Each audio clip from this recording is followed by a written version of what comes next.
All right, we're going to go ahead and get started, everyone. We have a lot in store for today, so welcome. Welcome to the introduction to collaborative Gen AI. My name is Meredith, and I am the head of marketing here at Boodle AI. Thrilled to have each and every one of you with us. I have shared a group chat link, which is a group chat to Boodlebox. You can join for free if you haven't already joined, but it allows us to have a more interactive and collaborative discussion today. So please go ahead and join that. Introduce yourself in the group chat. And if you want, introduce your organization, your role, where you're from, or where you're joining in from. I see we have some people from Tennessee already here. So welcome. Please join the group chat, and we're going to go ahead and get started. So what are we going to be doing today?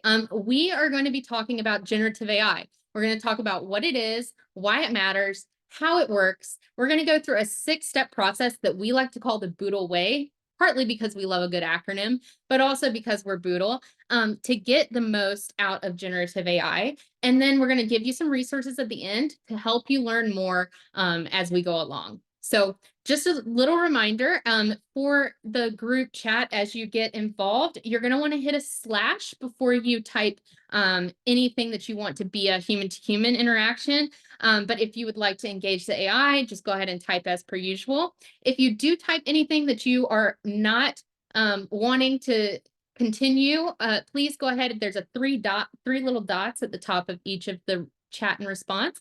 And you can hit that to delete the message that you have posted. So why listen to us? Who are we? We are Boodle AI, and we have been doing Boodle, we like to say, since before AI was cool. So we have enabled tons of teams from different organizations across different industries to find success with the use of AI. And we know exactly what it takes for people, AI, and knowledge to all work together to collaborate. So let's just dive in. Generative AI is a type of artificial intelligence that is capable of creating new and original content, such as text, image, video. We're now seeing things like music, audio, and there's going to be a whole lot more as it goes along. This is a little bit different than the artificial intelligence that we're used to hearing about, like descriptive, predictive, prescriptive, all the different other ifs of AI. But consider generative AI like your super eager intern, something that wants to do anything you ask at any time of day, be that 7 a.m., be that 2 a.m., or even late in the midnight hours. We like to call generative AI our helper on call here at Boodle. So we're using it constantly all the time at many, many different hours of the day. Now, why does generative AI matter to you? Before generative AI, there was one specific way that we got to a result, and that was us 100% of the time. Us or our team members delegating tasks, being able to engage with each other, and ultimately come to 100% of the effort. But now with generative AI, things are a little bit different. It allows you to save time, it allows you to do more, and ultimately achieve better results because you're given more time to be able to produce the results that matter. Once with generative AI, you're able to just do one simple thing, and that's prompt. That takes about 10% of the time. And then generative AI will take you about 70 to 80% of the way to your final result within minutes. It allows you to spend a fraction of the time doing the simple thing of prompting, and allows the generative AI to take you a long way compared to previously. And then all you have left to do is work with about 20% of the time left to review, finalize, revise, and ultimately get to a finished goal that you've wanted to achieve. Now, there are a few things to note here when you are working with generative AI. The first thing is generative AI is not a 100% solution. So we like to say, if you cannot create a 100% solution without generative AI, you are not going to create a 100% solution with generative AI. Generative AI is great to get you started. So it's great for a fast start on any project. It's great to help you think, help you have a different perspective, help you learn, and ultimately help you save time. But if you are using generative AI to help you with something in your trade, then you are likely to come across inaccuracies or wanting to change some of the product that generative AI has produced, which is completely fine. That's the beauty of the human and machine team. Now, how does generative AI work? Generative AI uses algorithms to create content based on patterns and examples. The most common type of generative AI is large language models, as you all probably have heard of course, ChatGPT, um, Claude, Llama, all the different LLMs out there today. They have absorbed large amounts of language in order to respond to us in a way that we're used to as humans. And it doesn't actually understand what we do or what we understand in regards to concepts and principles of language and of the way that we talk to each other, but it does enable the LLMs to understand different patterns and different structures of our language in order to give us outputs that we find super valuable. So we're going to start going through the 6 steps of the Boodle way. This is basically a quick, easy, simple step-by-step method for you to make the most of generative AI in a way that we believe enables you to collaborate and to be more engaged with the AI and your team in a better place. So let's start with the first one. Begin with the right use cases. This is certainly going to be the largest topic of the entire Boodle way. So bear with me. We're going to go into this one super in depth because we want you to understand the ways that generative AI are best used, but also understand ways in generative AI is not super useful yet. We'll be covering 12 of the top ways for people to use generative AI, and we're going to cover these different uses to help you identify new ways to use it, maybe in ways that you're already doing, but also help to familiarize you with ways you're not using the generative AI yet to be able to incorporate that into your usage of generative AI. By the way, someone from our team is going to be sending you all of the recordings, all of these documents, a copy of the slide deck, along with little tidbits that I'll have along the way. So there's no need to take any notes. Just sit back, relax, take it all in, and let's go. So first is ideation. This is probably the simplest way to get started with generative AI. First, you're going to be using generative AI to create ideas, to brainstorm, to think of new suggested ways for whatever task it is that you have at hand. So whether we're suffering from being stuck at coming up with a slogan or an idea for a campaign or drafting emails, and you don't know how to get started, just ask AI. It'll help you do different tasks and think of multiple different ways to approach what you're trying to do. So you can ask it things like draft 10 ideas of a campaign, draft an example of how to respond to this email, and it'll do a great job of doing that. And by the way, at the end of each of these slides, you're going to see 3 or a handful of bots that we have here within the Boodle AI Boodlebox platform. And you're able to use those different bots to kind of assist in your achievement of each of these use cases that we're going to cover today. The next is summation. So generative AI does a great job at summarizing anything. But what it's super useful in doing is summarizing large amounts of text. So say that you have a 300-page document that you want to know if your company is mentioned in. You can feed that document to generative AI, specifically in Boodlebox, by adding it as knowledge. And knowledge can come in the form of a PDF, a doc, a text file, to be able to incorporate that into any chat that you have with any bot within Boodlebox. You can ask the bot to summarize that 300-page book and ask it where your company was mentioned, and it'll give you all of the details of that. Also, another example is, say you have a 500-page report that you need to quickly do an overview for. You can get generative AI to do an overview based on that entire 500-page report. It's pretty incredible, and it's really easy to do. Next is revision. So this is super useful as you're using generative AI. So say you're working on a blog post with one of your AI bots, and you're not really happy about the tone or the style or the length of that blog post that was provided. You can go back and ask the bot to revise it, giving it some more credentials on how you want it to revise. Maybe you want it in a joyful tone, or you want it in a in 500 words or less. It can do any of those things. And quickly and easily, you can incorporate that revision tactic within your prompting of AI. Next is translation. So a lot of people don't think of of GenAI for translation, but it really is a super easy way for us to use it. So the beauty of generative AI is that it has an understanding and it's able to operate in multiple different languages. So if you are wanting to translate something from your native language into a different language to be able to communicate or um, share with somebody else, you're able to just put in everything in your native language. It'll be able to give you a response within seconds of that entire translated text. Oh, and by the way, if you did not know already, it can also help you translate jargon. So for instance, I've been really into gardening lately, and so I'm learning all these new gardening terms and languages or jargons around gardening itself. So things like intercropping and aeration, things I had no idea about previously. I'm able to use Boodlebox to help translate that into some just plain English, easy to understand ways.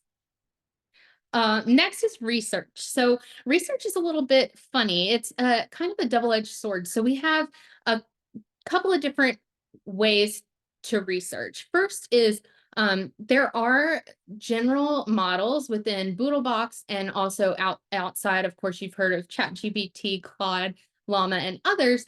And those are all trained up until a point in time. So those specific LLMs are able to give you any kind of research information based on anything up until the time that they've been trained until. So, for instance, Claude 3 was trained until July 2023. So if you're looking for information about anything prior to that date, there's no problem, super easy. And then also you're able to basically go to it for any kind of common knowledge detail.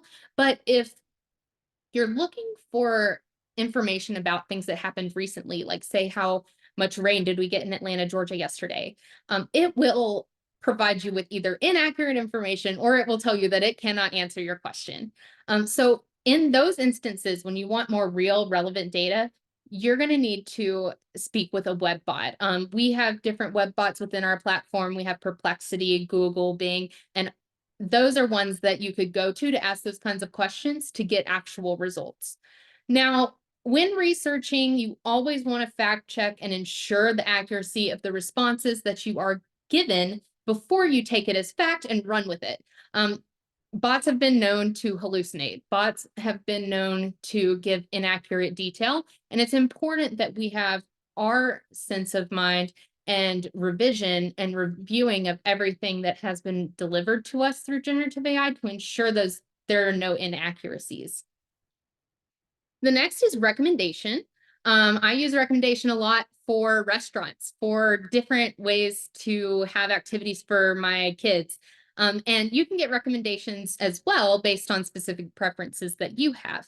In fact, we do have a preference document that I'll be sharing with you that allows you to kind of create a full preference sheet with your name, your favorite interests, things like that, where you can really get specific results based on those recommendations that you have. If you wanted say like a restaurant recommendation or a travel recommendation, you get really good results for that. Say I wanted to find a 4.5-star Indian restaurant that's in the city of Los Angeles. It'll give me a full list of different recommendations within that area of town, and I'll be able to go through and decide which ones I wanted to attend. Next is evaluation and analysis. So this is a really great way to use generative AI. Say you and another teammate are kind of riffing on ideas and want a second opinion. It's easy to get kind of stuck in your works and not be able to think outside of a specific box that you've been working in. So it's really helpful to use generative AI as an analyst of what you've created. We do this all the time at Boodle. We will just tell the bot in Boodlebox what we're riffing on, or even interact with a bot and pull in another bot to come and help evaluate the response of that previous bot. But you're really able to ask things like pros and cons of specific decisions, help you analyze different copy that you're trying to work on for a marketing campaign, let's say. And it really does a great job at helping to get your mind out of what you're working in. The next is sentiment. So these models are really good at analyzing different emotions of people's responses. So if you're wanting to gauge the thoughts of anybody, say based on testimonials or social media posts or anything like that, you can feed that information to the bots and they're able to respond and give you kind of an analysis of what the sentiment of that audience is. It's really a pretty great use of generative AI. Next is problem solving. You can ask generative AI to give you a detailed step-by-step process for just about anything. This works great for things like using Excel.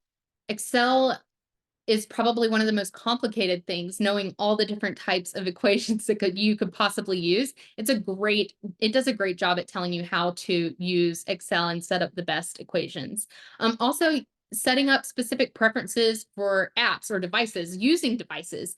I know that'd be really great for my mom, or even stepping in to set up some kind of really killer marketing campaign. All of these things, you can use generative AI to help give you a step-by-step guide to make sure that you're not missing anything. You're not missing thoughts on your checklist. Next is content generation. So this is probably the best known use case of generative AI to date, and it probably will continue to be. Asking it to create different texts or images, even voiceovers and music, that it's all possible with generative AI now, with just a basic instruction in plain English. So there is a concern, however, that the responses will all sound too much like AI. And you do have to look out for that. The running joke here is that if you read words like delve in somebody's written content, then it's likely written by generative AI. But really, it goes a little bit deeper than that. And now newer models that are out there like Claude 3 and others are a little bit better at not sounding too AI-ish. But you still need to read over and review and revise as needed. There are also concerns that AI content is all going to sound like each other. And it's true, if you go out and you put a prompt in to a bot, to the same bot as the person next to you, your responses are both going to be rather pretty similar. But there are ways to help ensure that this kind of a thing does not happen. So content won't sound like AI if you're able to do things like incorporate specific bots that are used for specific tasks. In Boodlebox, we have ones that help to prompt you, to guide you to get to the result that you'd like. Also, by making sure that those bots are aware of your specific writing styles, your specific sounds, and the way that you use, that you create content, that really, really helps you to ensure the uniqueness of your content created with GenAI. The next is learning assistance. So GenAI can be really helpful to help you continue to learn. You can ask it to create full learning plans, like create a learning plan for website coding, or even ask it to explain complex things like explain quantum computing to me in 200 words or less at a high school reading level. And it'll do things like that for you. It'll help you to create that plan and understand how to learn a little bit better. The next is role playing. So role playing is one of our favorites. You can give generative AI a specific role and engage with it in order to help you get to the result that you want in probably a more tailored way than you would otherwise. For examples, I often, as I mentioned before, if you asked generative AI to create something, say like a blog post, and you wanted to get a role bot to evaluate that blog post in a specific role, we on Boodlebox have multiple role bots. If you just type @role, you can see all of them. But things like a chief marketing officer, which I'll show you an example later, those kinds of roles will be able to provide critiques and specific responses based on their knowledge and their understanding that they have been trained by. So we just covered everything, or a lot of really great ways to use generative AI, but there are still some not so great ways to use generative AI quite yet. So one of those ways is through the analysis of structured data. So things like spreadsheets are not quite there to be able to be interpreted well by generative AI. It primarily does best with text, especially in Boodlebox. But we're getting to places and ways that people can start to use that kind of data in the probably coming year and across all of the different AI companies out there. We also have to be wary as I mentioned before, about real-time data. So knowing that you're needing to use a web bot for things that you want for real-time data versus a general large language model, that's the kind of thing that you have to take into account. Also, using generative AI as a data researcher, we're not quite there yet either. So let's say people are often trying to do things, asking bots saying like, can you go out and find the ice cream shops that are within about a 3-mile radius of this specific address and are only opened on Monday, Wednesday, and Friday? GenAI is not really going to be able to give you an accurate answer for that yet. Generative AI is going to need to uh, get a little bit more advanced, and we're working on things like that. We're calling them coworkers here at Boodle, where they are able to actually go out and find that kind of information, but that technology is not quite to that level yet. If you're looking for 100% accuracy on any result, GenAI is not your solution. It gets you 80% of the way, but it still requires that human intervention and that human touch to be able to get to where you want it to be. Using image bots as chat bots. So when you prompt an image bot, it's not going to reply to you in any other way other than image. So it's not going to give you any kind of analysis of an image or anything like that. It will simply provide you with another image. And then lastly is producing graphs and charts. So generative AI is not quite there on the graphs and charts side of things. There are specific AI applications that have been built solely for that use. Things like Beautiful AI and some of the others are out there who produce beautiful slides and things like that from AI usage. But that's not something that generative AI can do quite yet. Now, the next are going to go a lot quicker. So take a look at what we have in store. So the O in Boodle is opt for the right model and bot. So this helps you to ensure that the output that you get is going to be the best possible from the get-go. Within Boodlebox, let's do a little bit of an example. And welcome, Matt, and welcome, Kenneth. Really excited to hear from you guys. If we know knowledge, does it remain our own or does it become it? That's a good question, Kenneth. So knowledge will not become accessible to anyone but yourself. When you use knowledge, we have an amazing technology team who is making sure that all of the technology is secure, not sent to any third parties, not used by us, not by anything. So it does fully remain yours. It's not used to train, not in or anything like that. So within Boodlebox, it's really easy to start prompting and opt for the right bot. Let's do this as an example. I want to write a social media post. You can see as you start prompting, it starts to auto recommend each of the bots here within the platform. So you can select manually which bot you want to use based on its recommendation.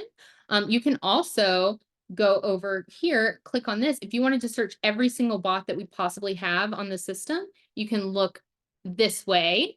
You also are able to type @ and you can start looking for bots that way. And then you can also take a look here at our bot garage, which has all 900 of our bots. So say we're looking to do social media, it will automatically show you all of the social media bots that we have here. And so you can go ahead and click one. You can even favorite bots if you'd like. You can share bots, and you can start chats with the bots just by clicking the button. For the sake of our example, though, I'm going to go ahead and go back into this chat and tell it again. I want to write a social media post. And I'll talk to social bot. And while that's processing, I will go on to the next one, which is orchestrating prompting. So you want to craft the prompt in a way that will get you the best results. A lot of you have probably heard about things like prompt engineering. Of course, it's kind of a term that's running around, and that requires a lot of practice and a lot of learning to be able to really hone that skill. But if we go back to our example, you can see that here in Boodlebox, and I should probably send that message on, you can see what the bot will do. And so in Boodlebox, we've crafted all of our what we call helper bots or custom GPTs to be able to create the prompt for you based on questions that it asks to you. So for instance, I asked SocialBot to write a social media post for me, and I am going to respond to it because it asked me a little bit about what I wanted to do. So I want to post on LinkedIn about the incredible attendees of today's Introduction to Collaborative AI training who are in this chat. And let's see what it'll do here. Great, and it's drafting the post for me now. So that's awesome. And it'll take us on to our next topic, which is drawing from your knowledge. So you can personalize results that you're getting, especially by drawing from knowledge. So what we are calling knowledge again is docs, text files, PDFs, things like that. So let's go back to the example, and I want to make this social post a little bit better even by attaching our Boodle Bible, which pretty much has everything about Boodlebox in it that you could possibly imagine. So as you can see, I've gone ahead and attached that knowledge. You can it shows what that current knowledge is available to. And that knowledge is available not only to the bot that I'm speaking with now, but any subsequent bots that I pull into the chat, any specific individuals can also pull from that knowledge. So let's ask it to please rewrite the post above using the attached Boodlebox knowledge.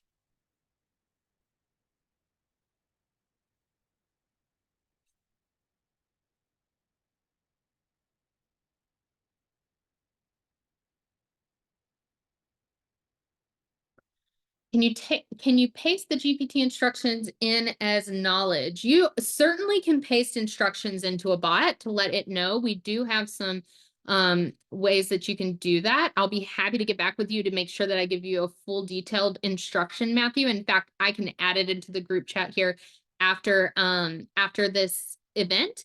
But yes, you can use that instruction. It'll give them additional information to help make better decisions on what you're asking for.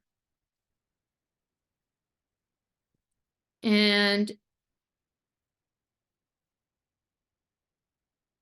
while it's processing that, I do just want to show you guys that we have the opportunity to use a knowledge bank. And what a knowledge bank is basically the compilation of all of your different pieces of knowledge that you've added into the platform. You can always go back, delete, edit the title name of them if you'd like, but you can upload all of those into your knowledge bank to use at any time with any chat that you have. So let's go back to that chat and see what we've got going.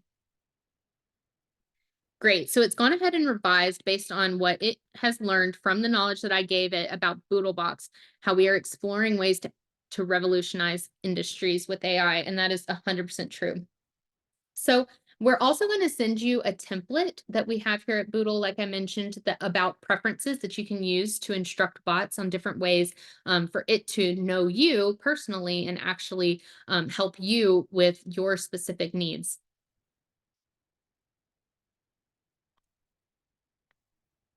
All right, so the next step in this whole process is to ensure that you're leveraging multiple AIs. Just like every human has their specific or their specific tasks and skill set that they have, every AI also has their specific skill set. So we have over 800 different specialized bots in our platform that can help you kind of get a little bit better granular assistance from those specialized resources. So if we go back to our chat, I can ask the chat instead of having write social. And again, if you're wanting to take away a bot and bring another bot in, you'll just simply hit this X and you'll type at Chief Marketing Officer. That's who I want to speak with. Hello, what do you think about the above draft? Do you have any suggestions? So just like humans, all these AIs are different. They have different strengths, They will help you get to the best results possible on any task that you have. As you can see, it's telling us a little bit of the positives. Wonder if it'll mention any negatives or any ways for us to improve as well.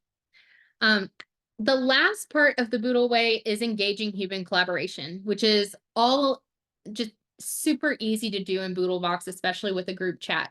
So with the group chat, engaging people to collaborate with you to help you get better answers, help you get better results based on their expertise and yours, it's the easiest way for us to enhance and advance ourselves with generative AI. So here at Boodle, we do that all the time. We're always using it internally to brainstorm, to collaborate together during meetings by pulling up a group chat as we have a Zoom call and incorporating all of the knowledge into that group chat that we do to help us get to the end result of our meeting faster. So if you can see here in the group chat, the easiest way to do that is to copy this link here. And once you hit that link or hit that copy button, it'll copy automatically and share. You can share it with anybody. That's the exact way that I shared this group chat with all of you today.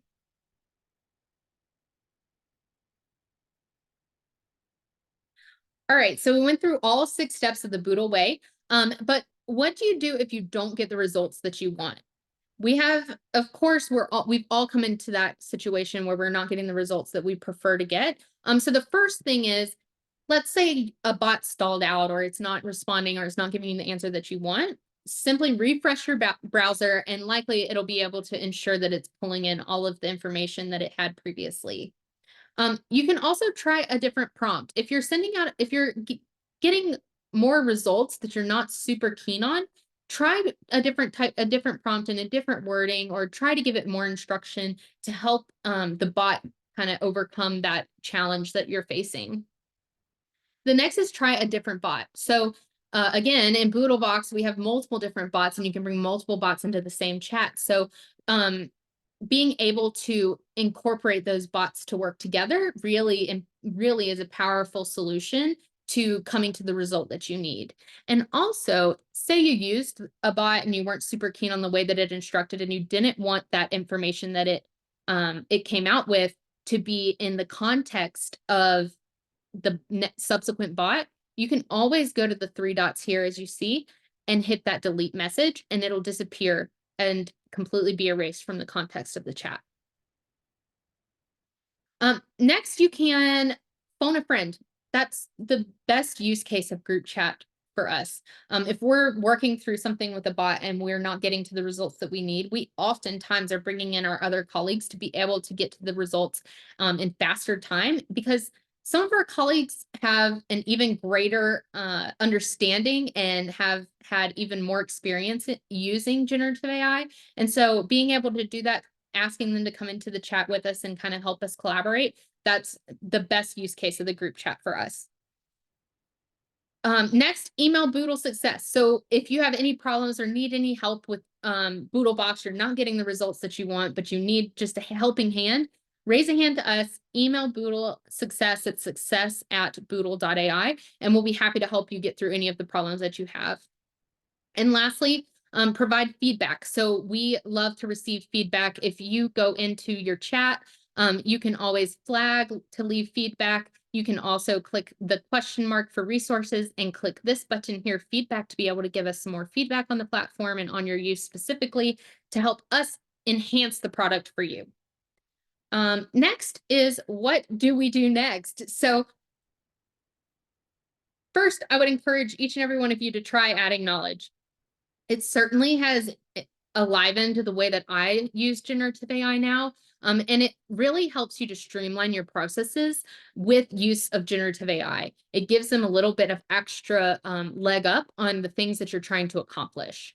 The next is explore the different bots. So like I showed you here in the chat, you can go to the bot garage and just start typing different ways that you want to specifically use bots, and it'll pull up automatically the ones that are related to what you're looking for. Also, if you found any favorite bots that you decided to hit the heart on and favorite, they'll show up here. So all you have to do is click the bot and it'll automatically start a prompt for you.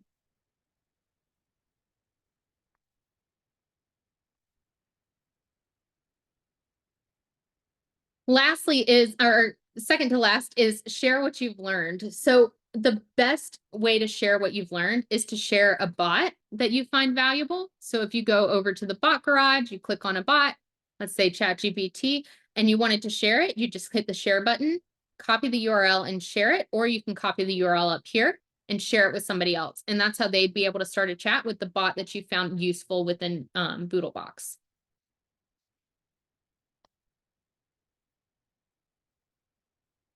And share use cases. So share ways that you're using generative AI, and the best way to do that is through group chat. Just pulling anybody into the group chat, sharing how amazing something was, some amazing concept that you found. And oftentimes we're doing that here at Boodle. If I found a way to use a bot and it came out with a response that I was just absolutely wowed by, I'm taking the group chat link, copying it, pasting it, and sending it on to all of my colleagues to show them how this had worked out. And the last thing is to collaborate. So that's part of what we're talking about when sharing the group chat, but also when you're working together and you're wanting to share with each other, you are able to both engage the bot and the knowledge and each other all in that one single chat, which makes Boodlebox super powerful for your use of generative AI and how to expand and continue to grow with generative AI itself. All right, so that is all of our tidbits for today. But there are several ways that you can learn more. So first is emailing success@boodle.ai. We're happy to answer any question that you may have and give you any kind of help in getting to your ultimate goal with Boodlebox or generative AI in general. Next is our resource hub. So if you click on our resource hub, you're able to see there are tons of different ways that you can use generative AI, different ways to use Boodlebox, how you can apply this framework, how you can apply other frameworks that we've come up with, and really get involved with us. We also have quick start guides, which are basically step-by-step processes of how to use generative AI within Boodlebox. And so you can click on any one. There are tons of different ones there in the quick start guide to be able to help make you a master of generative AI, but also a master of Boodlebox. We also have our Discord channel. So we often are trying to engage our anyone who's using generative AI, anyone who's using Boodlebox, and to be able to learn from each other and continue that collaboration forward on other platforms as well. So please join our Discord channel. And lastly, we like to give the GenAI playbook for adoption by Jim Stern to everyone so that they can take a look at how they can better incorporate GenAI into their specific use. But that is everything. I do see there are a couple of questions, it looks like. Let's see. I apologize. Looks like we gotta get the group chat link to everybody here. I've gone ahead and resubmitted the group chat link so everyone can see it. And if you do have any questions, please feel free to shoot some additional questions here in the group chat or in the Zoom chat. I'm available on any of them. After the webinar, if you do have any questions or if you think of something that you may not have otherwise during this session, this group chat is live. So please feel free to continue collaborating, continue submitting different questions or different prompts or trying things out in the group chat, and we're happy to help you along the way. Do all bots reference the knowledge files? Is there a limit to data that can be added to knowledge? How can knowledge be organized? Okay, so yes, all of the bots in any chat, if you are adding knowledge to the chat, any of the bots, any of the people, any of the any of the bots and any of the people can reference that knowledge file that you have submitted. I don't know of any specific limit that we have on knowledge. However, if I will consult with our data team to ensure I give you the most accurate response there. But I know that you can upload some pretty large files and it still is able to operate and function really well. And how can knowledge be organized? So right now, if you go to the brain here, which is the knowledge bank, you can use this and hit edit. Oops. And you can click it soon enough, you'll be able to click and drag and move the different pieces. We're working on that right now. to move them in an order that you want them to be. If you wanted to delete them, of course, you can go here and delete. But I always recommend renaming all of your knowledge files that you put into the knowledge bank to ensure that it's easy for you to find, because you'll find that it's very easy to continue adding knowledge and get a little bit distracted to where you're unable to find the exact piece that you're looking for. So yes, definitely more organizational options are coming soon. And if there are any other questions, please feel free to pop them in the chat. Otherwise, we are nearing the end of this session. We do have a session right after this, which is for leaders and leadership training. So please feel free to join us there. And I will look forward to seeing more interactions here in the group chat if you'd like. But of course, please feel free to email us at success@boodle.ai if you have any additional questions. Thank you all so much for joining us today.